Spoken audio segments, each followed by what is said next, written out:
All right, so you really want to dive into Thai politics, huh? Yeah. Well, today we're going way deeper than just like red shirts and yellow shirts, you know? We're talking about Paetongtarn Shinawatra, Thailand's new prime minister. Absolutely. And you've brought some fascinating articles to the table. Yeah. One from the Bangkok Post about Paetongtarn's recent diplomatic trip. Right. And another one from Time Magazine. Mm-hmm. They actually feature her on their Time 100 Next list for 2024. Yeah, and this isn't just like your typical new leader profile. We're talking family legacies. We're going to talk about political tightropes and what that actually means. Lots of those. And maybe even get a glimpse into the future of Thailand.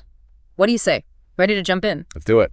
Okay, so the Bangkok Post article kicks off with Paetongtarn's first international trip since she took office back in August. Okay. And she heads over to Doha for the Asia Cooperation Dialogue, the ACD.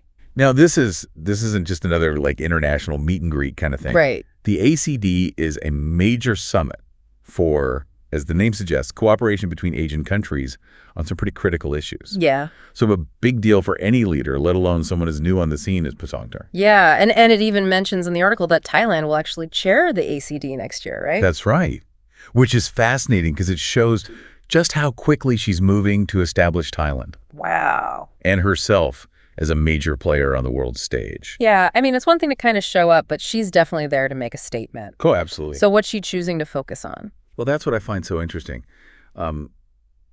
According to the article, one of the big things she's talking about is the conflict in the Middle East. Okay. Calling for peace and restraint, which kind of gives us a peek into her diplomatic priorities right out of the gate. So she's not just showing up. She's like, here I am. This is what I stand for. Exactly. And it's smart, too. I mean, look at the other points. What else? She is positioning Thailand as a key player in global food security. Right. Which is incredibly savvy. Yeah, especially Thailand being one of the world's largest rice exporters. Yeah, exactly. So this isn't just about peace talks, it's about leverage. And then on top of that, she goes on to emphasize the importance of strong trade networks, particularly Thailand, acting as a link between East and West.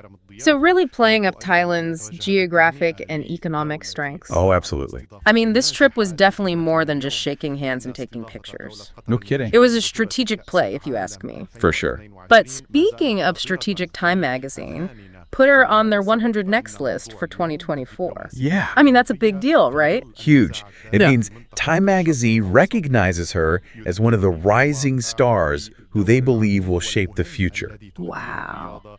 So this isn't just about being the Prime Minister of Thailand. It's about having global influence. And they see that in her. They definitely do. But the Time article also mentioned something else, her family history. Yeah. And that's where things get, well, wouldn't you say a little more complicated? Complicated might be putting it lightly, actually. Well, let's just say the Shinawatra family's relationship with Thai politics has been a little bit of a roller coaster, to say the least. That's one way to put it. I mean, her own father, Thaksin Shinawatra, ousted in a coup back in 2006. Exactly. And it's not just him either. Her aunt, Yingluck Shinawatra, she also served as prime minister. Right. And she got caught up in political turmoil, too. Wow. Facing allegations of corruption, abuse of power. Yeah. Eventually leading to her removal from office in 2014. Okay, so we're talking about a family that's like deeply entrenched in Thai politics. Absolutely. Both the good and the bad, the triumphs and the turmoil. It makes you wonder, how does Paetongtarn even begin to navigate that legacy? Right. Does she follow in their footsteps? Does she try to distance herself? Exactly. It's a tough question. Yeah. And it's something that the Time article really tries to grapple with. Okay. They basically say that Paetongtarn is walking this incredibly fine line. She needs to appeal to those who support her family's legacy. Right. Like they see them as champions of the people. Exactly. But at the same time, she has to distance herself enough to appease those who saw her father and aunt's governments as corrupt and authoritarian. Right. So it's almost like impossible. It's a delicate balancing act, for sure. To say the least. Yeah. And as if that wasn't enough, she's trying to implement her own policies. Of course. While also navigating a power structure that, let's just say, hasn't always been the most welcoming to the Shinawatras. To put it mildly. It's like she's walking a tightrope on a ship Oh, yeah. in the middle of a hurricane. It's a good analogy because it really speaks to the immense pressure that she's under. Exactly. And you know what else I thought was interesting? Remember during her speech at the ACD? Yeah. When she was talking about the importance of economic stability, and she even brought up the 1997 Asian financial crisis. Right. It seemed really personal. It did. Like she was acknowledging the weight of history on her shoulders. It's a very subtle move, but it's very telling. Yeah. By invoking that memory, the memory of that crisis, she's not just talking about economic policy. She's tapping into this deep-seated fear of instability that resonates with a lot of Thai people. Of course, because they've been through it. They've lived through it. Yeah. So it's a way of saying, look, I get it. I understand the stakes, and I'm here to make sure that doesn't happen again. Right. It's like, I'm here to ensure stability and prosperity for all Thais. Exactly. It really makes you think, like we see these world leaders, we hear their names in the news.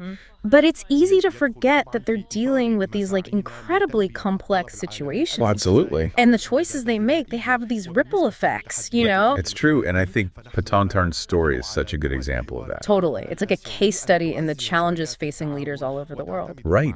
You've got this balancing act between family, legacy. Which in her case is like a whole other thing. Exactly. Yeah. And then trying to forge your own path. Yeah. Dealing with internal political pressure, all while trying to present yourself as a leader on the world stage. Yeah, it's a lot. It's a lot. Yeah. And then you look at the issues she's choosing to focus on.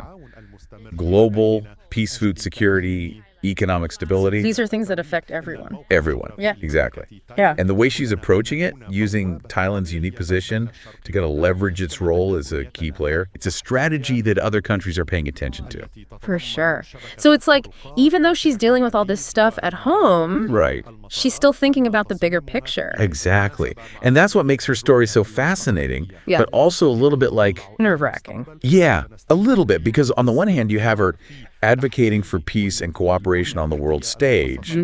But then at home, she's walking this political tightrope. With pitfalls everywhere. Exactly. You never know what's going to happen next. So it's like, will this focus on international diplomacy help her at home? Right. Will it make her more popular? Or will it just make things even more complicated? It's the million-dollar question. Yeah. And honestly, I don't think there's an easy answer. Yeah. But here's something else to think about. What's that? If she pulls it off. If she can actually manage this balancing act. Right. If she can kind of reconcile her family's past with her own vision for Thailand. It could be huge. It could have a huge impact, not just on Thailand, but on the whole region. Absolutely. Okay. It's a good reminder that what happens in one part of the world can have these huge ripple effects. It's all connected. And, at the end of the day, I think that's what makes this whole thing so fascinating to dive into. I agree. It reminds us that the personal is always political, especially on a global stage. Well said. So the next time you see Paetongtarn Shinawatra's name in the headlines, remember this conversation. Remember everything that's at stake and how her decisions could shape the future, not just for Thailand, but for all of us. It's a story worth following, that's for sure. Absolutely. And on that note, we'll be back next time with another deep dive into a topic that matters. See you then.